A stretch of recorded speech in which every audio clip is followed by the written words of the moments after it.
Brant, Ohio State. I don't even know if I should say anything or if I should just turn it over to you. I'm mad. I don't like my team very much right now, and it's getting harder and harder to watch basketball games where there is a team from Ohio involved in it.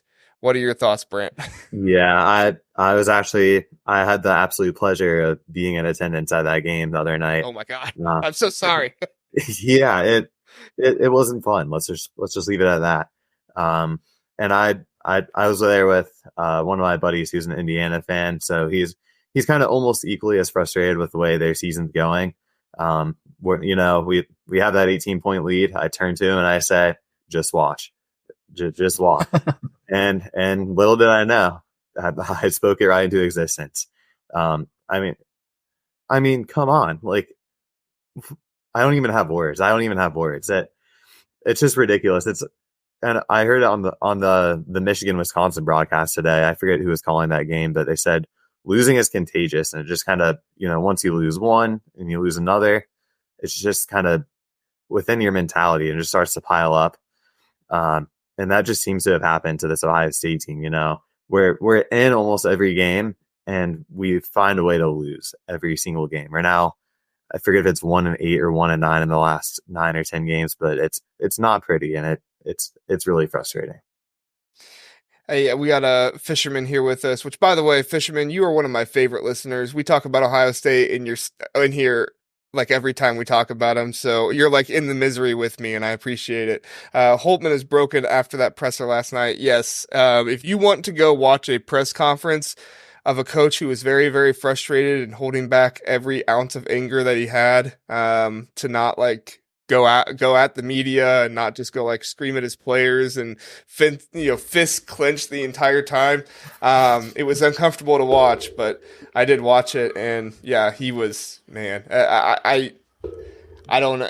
I could feel the awkwardness and the anger and the fresh. I could feel it through the screen, and I wasn't even watching live, so like it wasn't even that. But he's also saying, by the way, Ohio State is 8-24 in Big Ten play in the last 2 years. Yeah, these 2 years have just absolutely destroyed Holtmann's teams, and uh, I don't know. On the bright side, Frank likes your background, Joe. So we, Yeah, no, we have that. it's Thanks. it's just been bad. I do feel for Chris Holtmann. He's a great guy, and he brought, the end of Thad's tenure was equally. I mean, it wasn't this bad, but it was getting pretty bad to where we missed the tournament a few years in a row, and he stepped in and brought him right back to the tournament. Had him competing again in the Big Ten, but you can't even really pinpoint where the problems are because there's so many. Ohio State's just in need of a shakeup, and I think everyone knows the writing's on the wall for a kind of change of the guard heading into this offseason. So it'll be interesting to see what this offseason brings for Ohio State basketball, but the rest of the season, I can't foresee it getting too much better. I mean, I know there was that Big Ten tournament run last March, which was really, out of nowhere and kind of fun to watch. It'll be interesting to see if they somehow catch fire again in the tournament and potentially save Chris Holtmann last second. But I don't know. I think he's too far gone. Yeah, no, I just think there's no confidence on the team right now. Yeah, it's hard. It's hard to watch.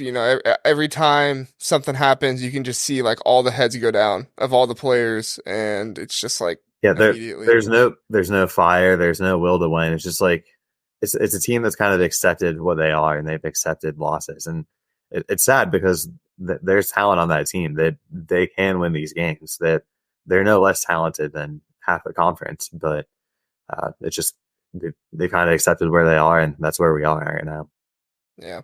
Yeah, Frank, I do see your question there. We'll get to that at the end. I want to make sure we also talk about Indiana because they did come back by like 18 points and win with like 17 points left in the game. So yeah, I do think they deserve some talking about. Evan, we'll go to you for that. Your thoughts on the game, Ohio State, Indiana, whatever you want to talk about. Yeah, so my wife's an Indiana grad, so I've had I wouldn't call it pleasure of watching about every single Indiana game this year alongside her. So it's funny to see, like, again, the game was going on yesterday, and we we try and keep our biases aside whenever we watch Steelers teams. And at one point early in the first half, I turned around like, this is an awful basketball game. Like Ohio State was up by like 12, but I was like, this is, as a basketball fan, I was like hurt to watch it because it just was not a good game. I was actually recording our podcast last night during when they made the comebacks. I pulled the game up on my phone and I got they think they're up like 15, and then all of a sudden I kept seeing like miss jumper, miss shot. So it just felt like Ohio State couldn't put the ball in the hoop. I mean, yeah, Indiana kind of like Ohio State has a lot of talent. They just haven't been able to put it together. I don't think they're a great basketball team. But I mean, if the one guy who can really be a catalyst to that team is Galloway, and he got them going last night. And Malik Renew's a great player. And I couldn't believe they made the comeback. But so I apologize for your Buckeyes because I was laughing during the game until they made the comeback, and I was a little pissed off. We were pissed off too. It's okay. Yeah, I can imagine. Yeah. And it was a game I thought like before I looked at it, but I was like, this is a game that could get Holtmann fired on the spot until I realized that his buyout was $15 million before April 1st. So that probably won't happen until then, but yeah. Yeah. What do you think, Joe?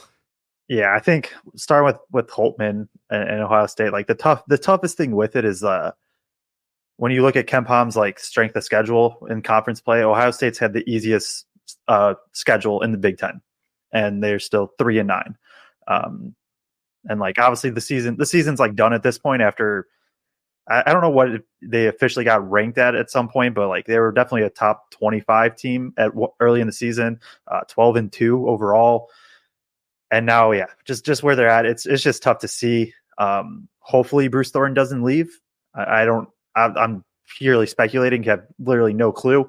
But I could see him wanting a change of scenery. And that's just, I think him and Gale is where it starts. Is for the first 14 games, they had a legitimate case for being the best backcourt in the Big Ten. And now I don't know if they're top 3 off the top of my head. I would have to like really sit down and think about it. It starts with them, and then you have no bench. Zed Key hasn't been great this year. It's just been rough. And then on the Indiana side, I will say I was very locked into Rutgers, Maryland, whatever that says about me. So I missed the first half I was just kind of more box score watching the first half of this. And then the second half turns on, and I'm like, I just tweeted, I was like, is Ohio State going to do this thing again? And turns out they did. Malik Renew is really, really good at basketball and was able just to dominate 26 points, 14 rebounds. Like he is the guy for Indiana that it feels like for most games they can count on to be their go-to guy. And then like Evan said, Trey Galloway is like, he has these random games where he's just like, all right, I'm going to take over. Really, really good at getting to his floater. He has not shot the ball well at all from 3, but he does like he's in the 20%, I think, for 3 on the year. Goes 3 of 4, so you get that going too with it. And that's really all they needed, right? They combined 51 points between the two players. Anthony Leal comes in off the bench, knocks down a corner 3 to get for the game winner. His only shot of the game. Yeah, exactly. Yeah. And I think there was a clip I saw on Twitter of like it was like a huddle, and Anthony, like it was a huddle, and it was Indiana, and it was sometime in the second half. Anthony Leal told them, he's like, "Hey, we're gonna win this game right here." And I don't know exactly what the score was at that point or anything like that, but when you look at that and then you compare to what we could kind of see body language wise from Ohio State, like you guys said, like heads down, just like, is this happening again? And I think that's pretty telling of the game right there. Yeah, their body language. That I think they showed the huddle before the last play of the game, and they were just you can tell they were just cooked. Like it was, yeah. You would have thought it was like they were down by 10 and had 3 seconds left instead of only down 3. Yeah. Fisherman makes some good points here. Issue for Ohio State is when Felix gets in foul trouble, they have no one else, and that was the hope this year. Was like Zed Key might be like a 6th man of the year type of candidate or something like that. And even earlier on in the season, he was doing well rebounding and scoring and stuff like that.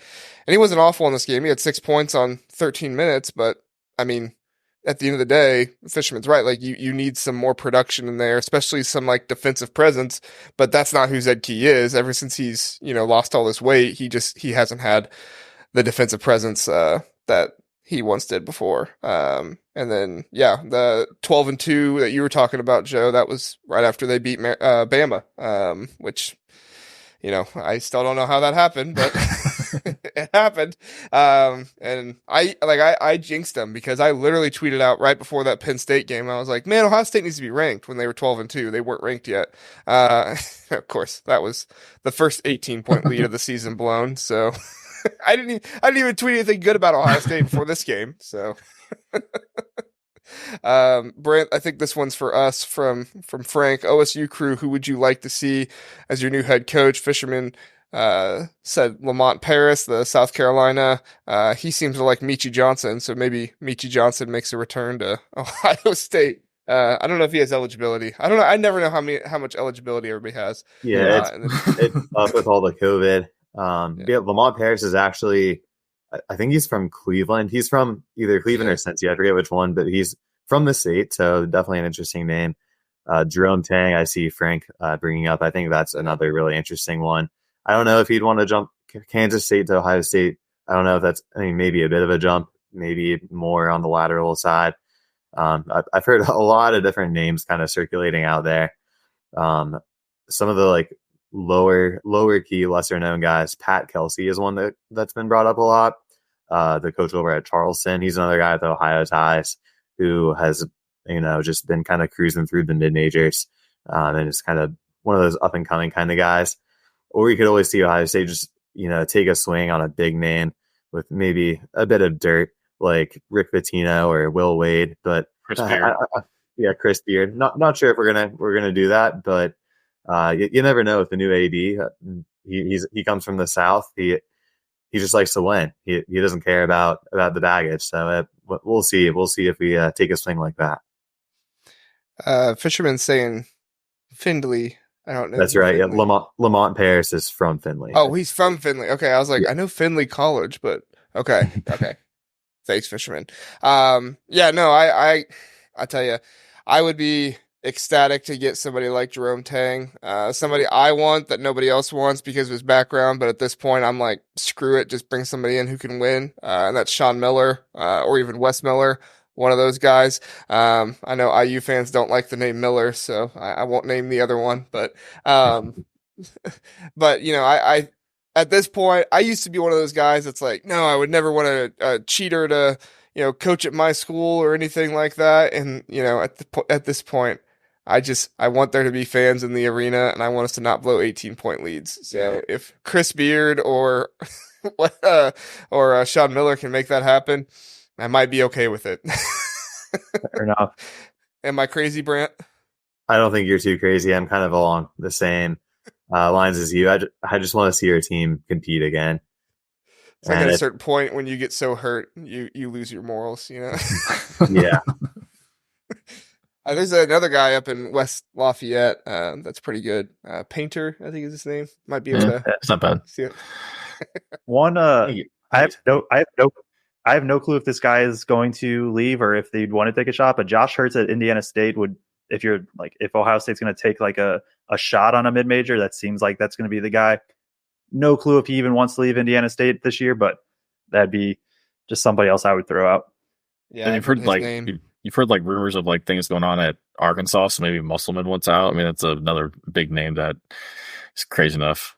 You never know. And then another mid-major that's kind of circulating too. I know he had a lot of IU ties here, but Dusty May, with the last 2 years he's had, definitely going to be a really hot name on the coaching market coming up here this offseason. Could easily see him hopping. Indiana fans would be so mad if he went to Ohio State. They would, but I think that's kind of a gamble to take as well, because what's stopping him from going to Indiana after Woodson's done? Mm-hmm. There's thoughts too that he may stay, like supposedly his wife and them love Florida, so like he could step into Miami when Larinaga retires or whatever, but you never know. Money talks. Right. Do you love millions of dollars too? Right, yeah. For Midwest winters, yeah. Yeah, because Big Ten, we got millions of dollars now with all the TV stuff.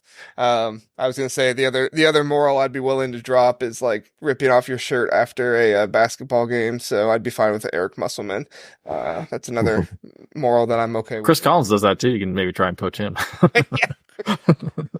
Forgot about that. And he hugs the other team's players as he does. Yeah.